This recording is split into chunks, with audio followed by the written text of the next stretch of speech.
This video is brought to us by our friend Kelly Coons over Model Car Archaeology.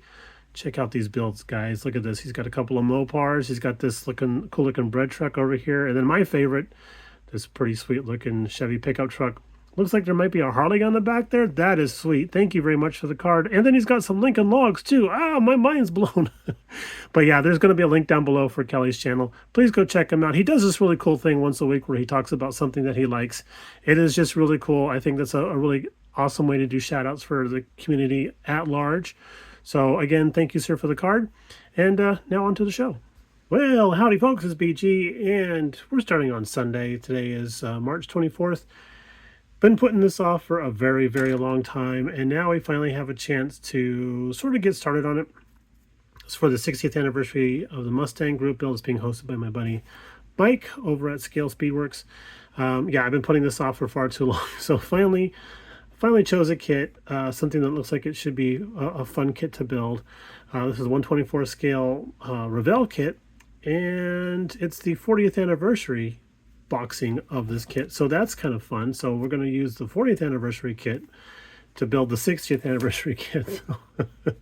So yeah, so this one was produced in 2004, but eBay purchase, got it many years ago, and it's just been sitting in the stash. I thought, you know what, now is a good time to unbag this dude, go through everything, make sure it's okay, instructions and all that jazz. Got some decals in here too that I don't know how they're going to do. Got the black and white stripes, got the red lines for the wheels, and I might just forego those, and because I never get these on quite centered and just looks bad. I got some badging and stuff here too, and then license plates from Texas, and I think we can come up with better license plates than that, because I never like it when they just say the car year on the license plates. It's like, you want to make these not look like a toy, don't do that. So that's my opinion there. But yeah, we're getting ready to start on this guy. We've got some decent looking little tires. Just did a quick look here, kind of a measure up here through the bag, and those feel like they fill the wheel well, pretty well. They do look like they're a little on the small side, but we'll see how it goes. Box art has a good looking stance to it, so hopefully the model will build up that way also. All right, so we're going to dig into this guy here and start getting to work on it and clipping parts and sanding things and doing stuff. So we'll be back with more. So we've just been kind of goofing around for the last, I don't know, hour and a half or so, whatever, while we're on the phone with our buddy Jason, clipping parts, cleaning up stuff, test fitting things. This is actually I'm actually really impressed. This is a really good little kit. It's 124 scale, so it's not that little, but stuff goes together really well. There's no guessing about where stuff has to go. I mean, it's been a long time since I built a Mustang kit, and it wasn't exactly this one. I did build the AMT 67 Fastback, I think it was 68, 67. I can't remember now exactly. A couple years ago. It had the same type of rear seat deal here, and I was like, dude, that'd be so cool if we could just fold this down and have it, have it as a lowered seat.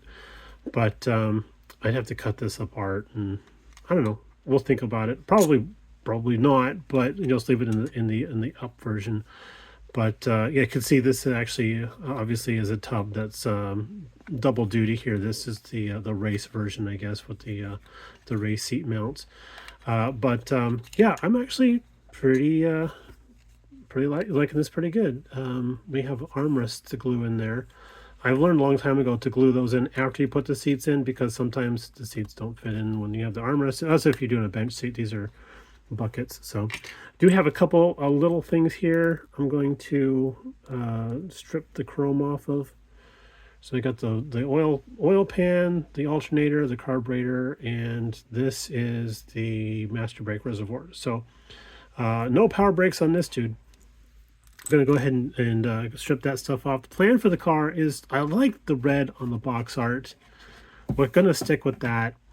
Probably something out of the Tamiya range. Maybe the instructions call for poppy red. I'll probably go with TS8, which is known around here as Pappy Red. And I do like the gold on the, let's see, the box right here. We got gold on the air cleaner and the valve covers. I like that. I like that a lot. So we're going to stick with the gold on that and probably do the engine black as it does, as they suggest in the color callouts. But yeah, this is actually going along pretty well. There is one little thing that's kind of strange. We'll take a look at it real quick here with the chin. The chin doesn't fit on there very well. I'm hoping, I have to do a little bit more test fitting. I'm hoping I can actually cement this in place, and then I can do that with the tail pan, because the tail pan does fit really well. Just I'm really hoping I can just put some cement on there, stitch that all up, and then when we put the because I'll tape this all up, both front and rear, and then we'll see about assembling the interior and putting that in there, how much flexing we have to do on the sides and how much that bothers the seams on the back here. So it would be really nice to be able to put the front and rear spoilers on there, or spoilers, roll pans, and then be able to just go ahead and oh, thank you, dear. Yay, I just got a bagel delivered. Yay, bagel. So yeah, so it'd be nice to have it all on there to paint it all up and stuff. So we'll test that out as well. And the little louver pieces that go back in here, not fitting really well. I'm actually thinking about putting a piece of tape back there, putting the louver in place, and then dribbling in some cement, and then filling in where we need to, because there's a little bit of a wave. Unfortunately, I can't find one right now. Okay, well, I guess there's one. It's in the box. It's in the box. There we go. Which side do you want to be? I guess this is the passenger side. Is that right? Yeah. So that really wants to be kind of a pill. So it fits okay. But I would like to be able to paint these off the car so we can get down inside of all the little nooks and grannies.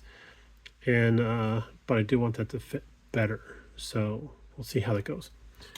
We'll get back to you when we have a little bit more. Right now, it's bagel time. Good Monday morning, everybody. We are back on our Mustang build. Last evening, we took a little break from the bench, but moved everything from the bench out to the all the necessary parts out to the living room, and while we watched a little bit of TV with Mrs. BG and hung out, and we did a lot of work on all the parts. So just about everything is cleaned up of mold lines or flash. There wasn't much flash at all, but mold lines, parting lines, I guess they call them.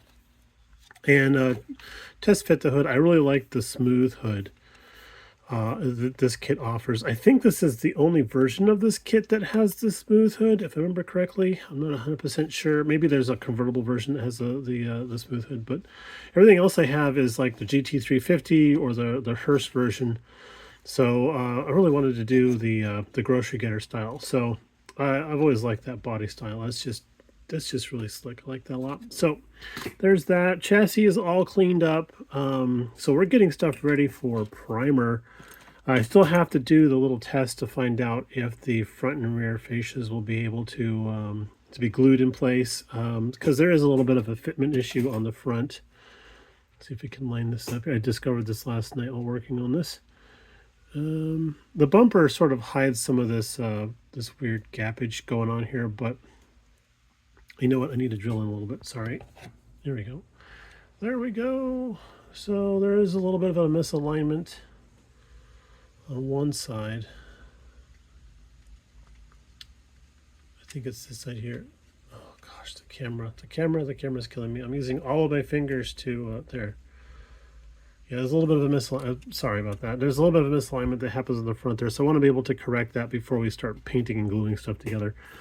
So yeah, everybody in here is all cleaned up and ready to start getting glued together, and then after that, we get on to some primer. So I don't know, maybe it was pretty early today. It's only 9 o'clock.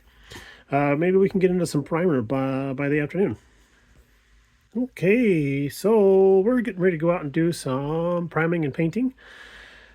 Parts laid out here on this cork board. I've had this thing for forever. I used to just have this on my lap, and I would build like sitting on the couch in my apartment, just build on my lap while I was watching TV or whatever.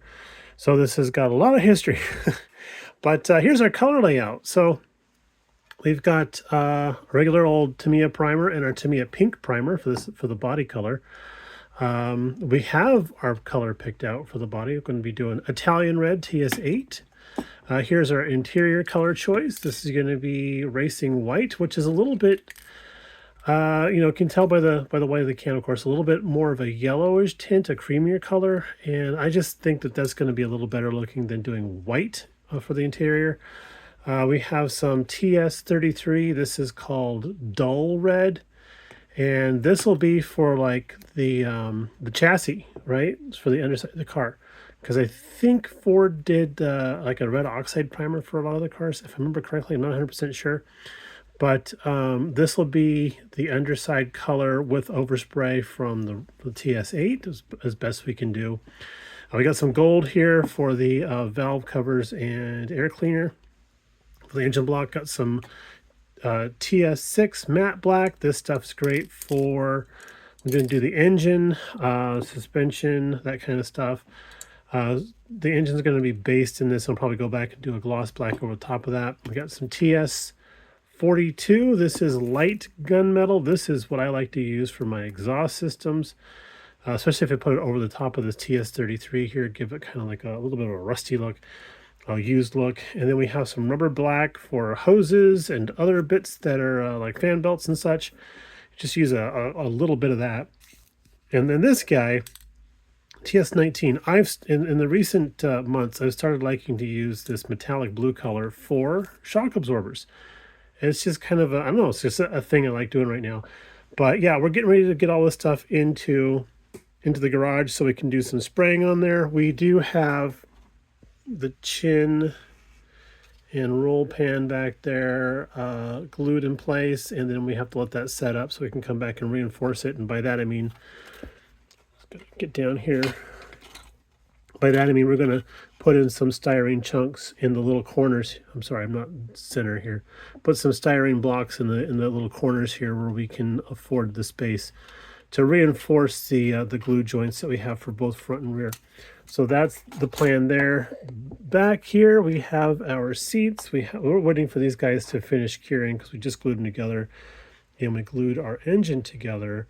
I need to do a little bit of sanding on the oil pan. We did strip the paint, the chrome off of that, so I needed to sand off a little bit of that lacquer that's on there, and strip that off there, and then mount that to the engine, because I'm just going to do the whole engine and oil paint everything in the gloss black rather than the chrome that this had.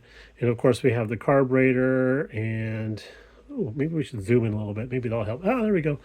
Alternator, the master brake cylinder, oil pan, and carburetor all stripped of their chrome, and they're ready to be moved on to the next phase. So yeah, we're doing pretty good. But yeah, a lot of this stuff here is going to get painted. These few things here are going to be left behind because they're still, of course, curing. And then, yep, we'll get on to things. And everybody's primed. It's prime time. That's right. All the bits are primed. They've got this little forest of stuff going on here. Got some interior bits done up in the white primer, like the tub back there and the rear seat, the dashboard, of course. Got the couple other bits that aren't out here getting primed right now because we need to do some sanding on them from their glue ups. But the majority of the stuff here is looking great. So very, very happy with it. Chassis is looking really good. That's going to get the TS33 dull red over the top of that there once that cures up. So that's going to happen. And then we'll just double check, make sure everything got coated well enough so that we can start going on to color. And yeah, so actually pretty excited about where this is going and how well it's going. So hopefully I haven't jinxed myself, so we'll see how it goes.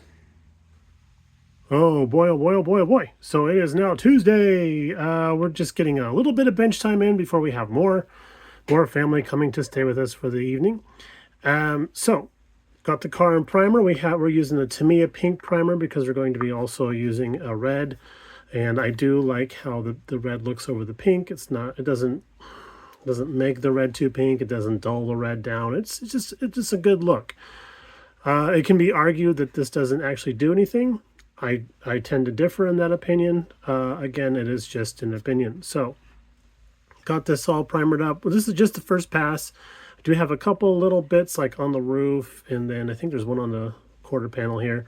And just a little bit of sanding and stuff, and then we'll go into another pass of primer. And then I'm not sure how many passes we're going to do. Probably at least 2, maybe even 3. Not 100% sure. We'll let the primer gods speak to us, and then get on to the color coats. So the only thing about this kit, even though this is a great kit, I'm really liking this build. The molded in emblems are very, very, very light, and I'm just trying so hard to stay away from those when I hit it with the sanding sponges. So really trying to watch out for that. Over here we have the engine based in a flat black or semi-gloss black. To me, flat black is really not it's not that flat. But yeah, I think the block is going to stay that black color, and then the bell housing and transmission will be more of a metallic color. So we'll go on from there. And we just got a couple of other bits and pieces down here that we have to do a little bit of panel washing on and such. Speaking of panel washing, we did go over some pieces on the underside here. Did a little bit of a wash on the rear end here. I got to do a little bit of a cleanup on that because I applied the panel liner and then walked away. And then we did a weathering pass on the exhaust with some panel liner. I like how that looks. This is how it originally looked. And then we did the wash, and then that's how it's come out. So I like that, and we'll probably do some silver or maybe a little bit of chrome on the exhaust tips, perhaps. Not 100% sure yet. And then we did a flat coat on the bottom. I was tempted to go and paint this a metallic color, the fuel tank. Not sure yet. Maybe highlight the brake lines there, but not sure. Yeah, I do like the red color on there. That's kind of slick looking. But I did try to do a little bit of factory overspray on here, but the red color was so close to the red primer, it just made it glossy. I was like, oh, okay. Plus, it was a lot of paint to try and do overspray in a controlled environment, I guess is the best way to say that. So there we go. We have our seats painted up finally. These came out really, really nice. The only thing about painting white or a white color, white shade, is the loss of detail. So, I mean, we can see that there's tuck and roll in there, as the vinyl seats would have been, but there's no real definition to that. So I'm not sure. Maybe we'll paint the inserts a different color. Not sure. But with the rest of the interior, I've been looking at pictures online, and the instructions tell us to paint this black or something like that down there, if I remember correctly. But online, I saw some cars actually had red carpeting down here, and I thought, man, that looks really good with the white panels and the red carpeting. So at the very least, we might just do a flat red paint down here. And then also on the dashboard, the top of the dashboard, this is supposed to be padded, I guess. That's usually a red color also with a white lower part, white metal part there. So, and then of course, since this is like a padded vinyl, it's going to have a different color tone than the rest of the car. So, or the rest of the interior as well. So I'm thinking this is where we use like a gray primer, mask it all off, use a gray primer over the white, come back with the same color as the body color, but this will change the, give it a nice tone variation. And then for the interior, I might just paint that a flat red. I don't know, maybe I'll even brush paint it. We'll see how it goes. Flocking that, I don't really want to do that. That's a step farther than I want to go on this dude. But yeah, so far, so good. So, let's see, we're getting a little bit of metallic paint on our transmission bell housing and snout. And I got to do a couple more passes of that because it was very thin and runny. So a couple of passes of that to build up the color. We have the primer stippled into the base of the interior. And I had to put them there pretty thick because of just the nature of the stuff. And I did make one major mistake. And I forgot to mask off my floor mat area, so I tried to do the best I could with that. So hopefully that's not a big issue. But yeah, so this is going to take a while to dry up and cure, because you can see how shiny it is still. It's still fairly wet. Our dashboard, we have that back from the garage, and we of course did gray primer, and then the red color, a couple passes of red color, and then one really light pass of TS80 flat clear to try and bring it down so it's not too shiny, not too glossy, because we don't want it to look like metal. We want it to look like some sort of vinyl. So we got that looking good. I'm waiting to take off the tape because it is still a little soft. And speaking of soft, I did decide to go ahead and mask off and paint the fuel tank. I did a TS76. It's a mica silver. It's got like a nice heavy metallic flick to it. And then I did a pass of TS80 flat clear to kind of dull it down a little bit before we start doing. I'm just going to do a little bit of weathering on there. And then I thought, okay, great, let's go into the garage. Go into the house. So I went and I picked this up, and it wasn't fully dry yet. Picked this up for some reason. I felt like I needed to put my thumb right there in the middle of that. So I'm gonna have to sand that a little bit and get my I guess I could leave my fingerprint in there so that people know it's mine. But yeah, I'm gonna sand that a little bit and probably have to redo that. So that was awesome, genius. Did not help. So yeah, put more money in the swear jar for the Acme trip. So there we go. All right, so this is probably going to do it for this video. We're going to come back with a part 2 because we got company coming into town and all kinds of fun stuff going on. So I'll probably have to wrap it up. So take it easy. Talk to y'all later. Thank you for tuning in. Thank you for all the kind comments, the support. Loving it all. Love you guys. Really, really appreciate that. I know everybody says that. And I have no idea how to say it any better than that, because words fail me when it comes to that. So you all take it easy. We'll talk to you in the next one, and hope you all have a great rest of your week. We'll talk to you again. Bye now.